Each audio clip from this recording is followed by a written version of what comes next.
All right, shalom. Shalom. I hope everybody can hear me. All right, Kahalayim, La Yahweh Bashem Yahushai, Bashem Rakakudash. Hope everybody can hear me.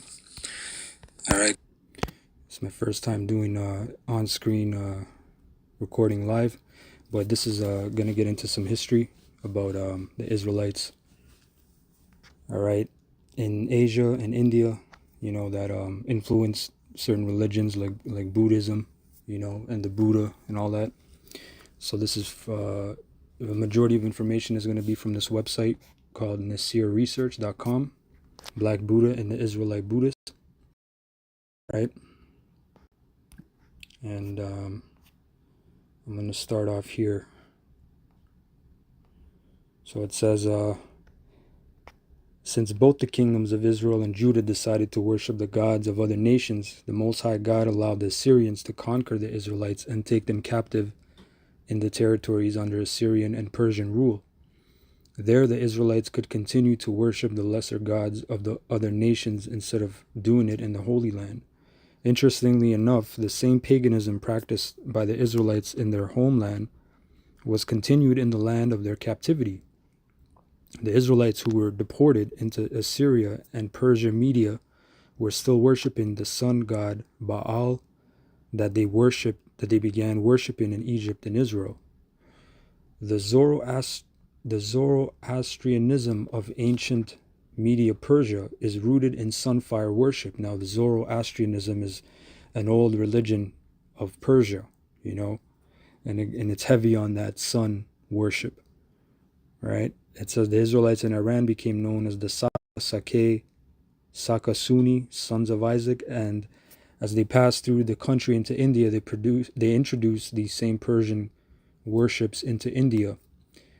Sakyamuni, sage of the Saka Scythian clan, is the individual credited with the introduction of the blend of Scythian, Zoroastrian mystical beliefs to India.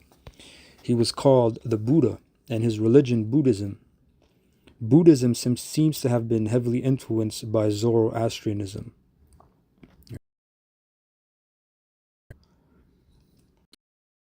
Development of the worship is in the Maya, and it is ridiculed. Can't even pronounce that word. It says many familiar names of the Mahayana are suggestive of sun worship. Okay. To return, however, to the history of Buddha, we find among the Brahmins an acknowledgement of his divinity as an avatar or incarnation of divine wisdom and a history of his as such. In the first place, Buddha was a Negro, or rather he was what we should now call a Negro if we saw him. His statues in the oldest temples of Asia are black as jet, with the flat face, thick lips, and curly hair of the Negro. In some cases, the stone is black, in others, which is more to the purpose, it has been blackened. And that is not the effect of accident, is pretty evident from his teeth and the whites of his eyes being white and his lips red. Buddha are named together. Three of the chief ones are Buddha, Gautama, and Saman. All right, and you can see images here, and you can just type in Black Buddha or early images of Buddha, different statues of Buddha in Vietnam, Cambodia, China. Right, here are some other images. All right. So it says in Nepal, Colonel Kirkpatrick found Mahamuni, Mahadeo, or Buddha under the name of Sumbo or Sambo Nath, that is the Lord Sambo, the Asiatic Journal and Monthly Register for British India, and its Volume 1 on the Religion of Buddha, page 20. Sambo, the black racist stereotype, is actually the image of the black Buddha and many other Eastern black gods. The black face and red lips of Sambo confirm his Negro origin. All right. So here it says, whether Sambo Buddha, let me just check the volume, if there's any complaints. So here it says, okay, whether Sambo Buddha is identified as a Scythian or Dravidian is irrelevant in reference to his bloodline connection to the Israelites. Both Scythians and Dravidians are descendants of the biblical Israelites. They existed as different branches of the same Israelite families, migrating into foreign lands at different times. These separate branches ended up meeting each other again many generations later in India. However, the name Shakyamuni, another name for Buddha, points toward a Scythian origin for the Negro Buddha. Shakyamuni is a compound word from Shakya meaning Shaka, Saka, Sake, or Scythian, and Muni meaning sage or mystic or adept. Thus, Shakyamuni, the Negro Buddha, Sambo, was known as the sage mystic of the Scythians' Shakya clan. In the historical Buddha known in Japanese as Shaka Sama because he was a member of the Shaka clan, or as Shakyamuni, sage of the Shaka, right? It says the evidence, now here you see the map, India, right, China, Shaolin, right? You had the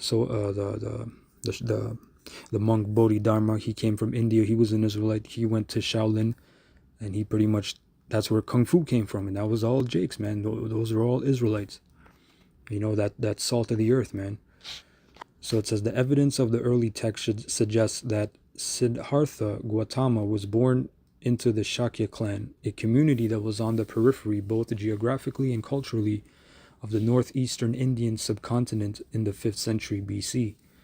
Gautama Buddha, also known as Siddhartha Gautama, Shakyamuni, or simply the Buddha, was a sage on whose teachings Buddhism was founded. He is believed to have lived and taught mostly in eastern India sometime between the 6th and 4th centuries BC. The word Buddha means awakened one or the enlightened one. And guess what? Jake is enlightened, right? But not at this time period because they were worshiping other gods and idols. But Jake is enlightened, right? Pursuant to the book of Baruch 4, right? We were enlightened, right? This truth enlightens us. Buddha is also used as a title for the first awakened being in an era. In most Buddhist traditions, Siddhartha Gautama is regarded as the supreme Buddha. Right? It says an effort has been made to trace Buddha himself to a Scythian origin. He belonged to a royal stock of Sakyas, and the Chinese records supply an intermediate link between his birthplace in Bengal and the supposed home of his race in Central Asia. It is inferred from them that a branch of the Scythian hordes who overran Western Asia about 625 BC made its way to Patala on the Indus, the site selected by Alexander in 325 BC for his headquarters in that delta, and still the capital of Sindh under the name of Hyderabad. One portion of these Patala Scythians went westward by the Persian Gulf to Assyria. Another section eventually moved northeast into the Gangetic Valley and became the Sakyas of Kapilavastu, among whom Buddha was born.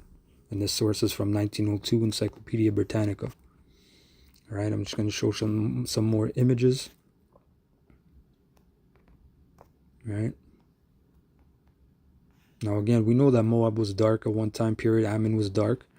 But we're dealing with the spice of life, my friend. We're dealing with the Israelites who brought in, wicked customs, right? It says that my people have become more evil than the wicked, right? In the book of Jeremiah. So we're going to spice up either on the left hand or on the right hand.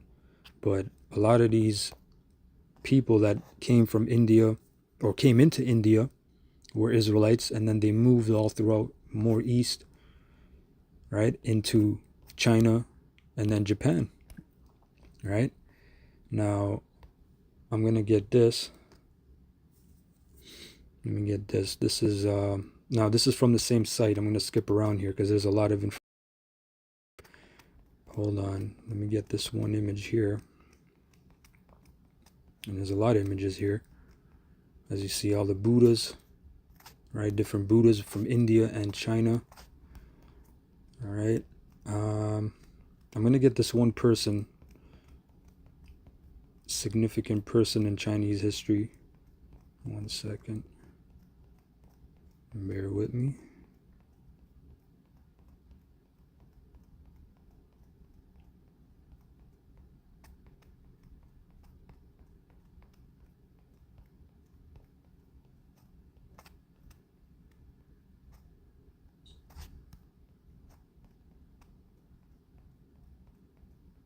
Here it starts with the Shaolin, right? The temple, statue of a warrior monk at Shaolin Buddhist temple.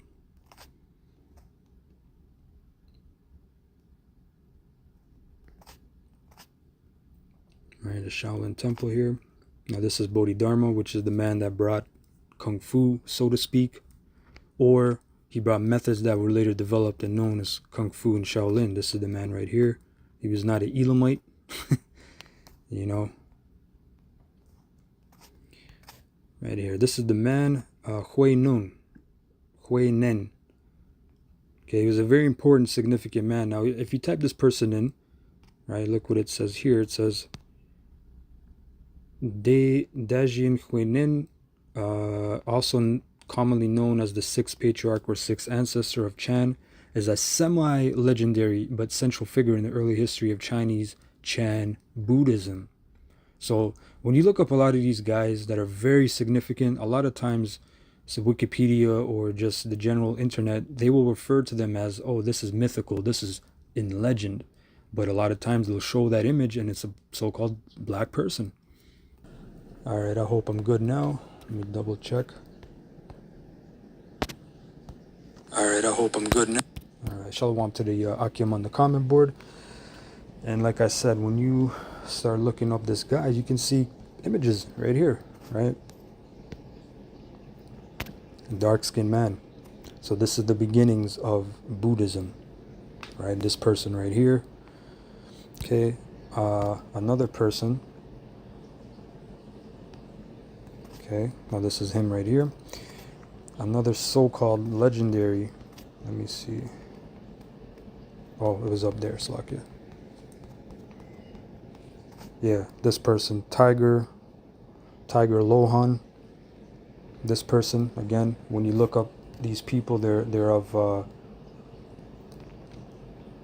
mythical proportions, right? Now I'm gonna go look up this guy. Again, Li Taigui means Iron Clutch Li or Iron Crutch Li, is a Chinese mythological figure and one of the 8 immortals in the Taoist pantheon. Right, so again, that mythology, as if he wasn't real. Because when you look up this person, you get a lot of dark images. When I was looking him up, you find images like this, or here where he has, you can see, kind of has bushy hair and a bushy beard, you know. And then you see him dark skin, and they kind of play around with these images. You see, oh, now he's lighter. I have an image of him right here actually. This is him, right? Tai Gui, one of the 9 immortals of Taoism, and Taoism is a very big religion today as well. It's kind of beside Buddhism. It's a little different, right? The way of the Tao, right? Taoism. It's a philosophy. It's a way of life, right? Who lived during China's golden age, an accomplished martial artist. Tai Gui was known as the Iron Staff Immortal, hand-painted on silk, early Yuan dynasty, 13th century BC. And here's a color image of him, right? Okay, this is another image of a black dignitary in 14th century China, courtesy of the Asian Art Museum of San Francisco, right? This is the person I was looking up before, right? Now he's actually, it says here, hold on, no, not this guy, 1 second. The other person I look up is this person, Shenong, which is a very big influential person, right?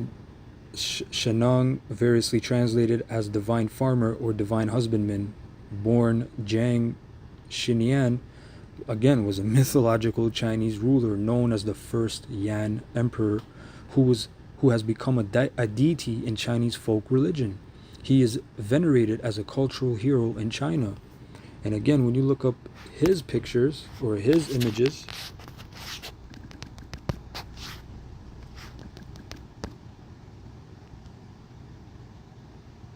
hold on, you can find kind of borderline, right? Kind of borderline images. You got frizzy hair. You think he might be a Jake. I have an image of him as well. All right, this is him. And he's known as the father of medicine, Chinese medicine. Today it's known as traditional Chinese medicine.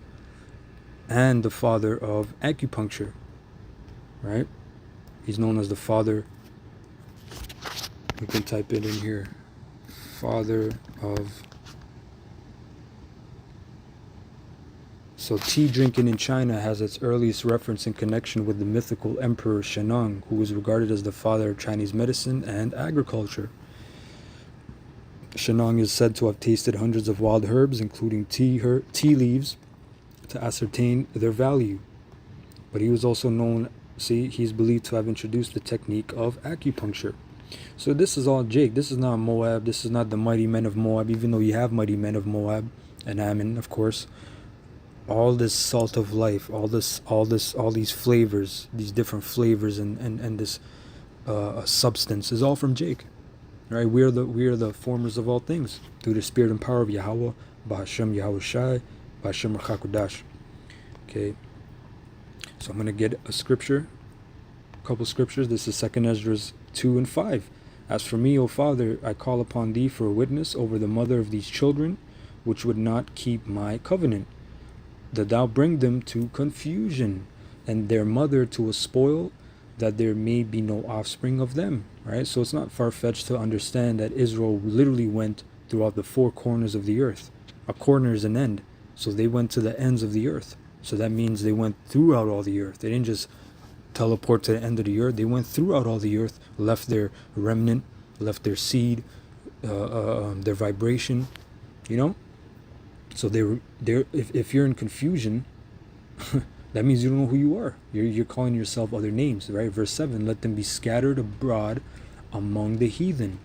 Let their names be put out of the earth, for they have despised my covenant. So they're not going to be called Israelites, even though they are by stock, right? This is Ezekiel 36 and 19. And I scattered them among the heathen, and they were dispersed through the countries. According to their ways and according to their doings, I judge them. And in Isaiah 11 and 12, and he shall set up an ensign for the nations, and shall assemble the outcasts of Israel, and gather together the dispersed of Judah from the four corners of the earth. All right, somewhere in goddamn Cambodia, in Vietnam, in Thailand, in Siberia, in Australia, you know, in Alaska. Jake is everywhere. Okay, so anyway, I hope you're edified with that. Kal halalim la Yahweh, Bahashem Yahweh Shai, Bahashem Racha HaKodash. Double honors to the apostles of GMS who rule well, who I learned this truth from.